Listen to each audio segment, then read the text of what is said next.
The individual alleged to be irresponsible was under the care of a mental health care team and on extended leave. This is incredibly difficult to hear and even harder to accept because it points to a deeper failure in the mental health system. And I've said this before, and I will say it again, the mental health crisis is not just a health crisis. It has become a public safety crisis, and healthcare is a provincial responsibility. Vancouver is stepping up, but we can't and we should not be doing this alone. That's why I continue to call on the province and federal governments to act. We need to urgently roll out mandatory care for people in severe crisis who pose a risk to themselves and to others. And we need meaningful bail reform so repeat offenders aren't cycled back into our communities without proper support or supervision.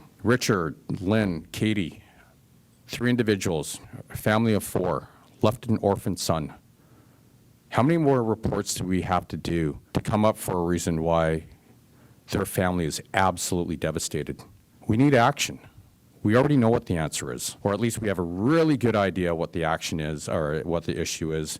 We should start addressing that. Mayor Sim is a mayor of a city in crisis, and he is screaming at the top of his lungs for help. And you heard him repeatedly say that this is something that not only Vancouver can't do alone, many of these issues are really not even in his jurisdiction. He talked about mental health is healthcare, and that's a provincial responsibility. He talked about the problems the city has with those who are repeat offenders and how that's a federal responsibility. We're not hearing a lot of information about the mental health state of the suspect, Kaiji Low, and that's because of course, this case is still under investigation and Vancouver Police has to keep a lot of those details under wraps. But we do know that he was under the care of a mental health team and that he was on extended leave. So you can just imagine how many questions there are about just that one detail. How is it possible that this suspect was out there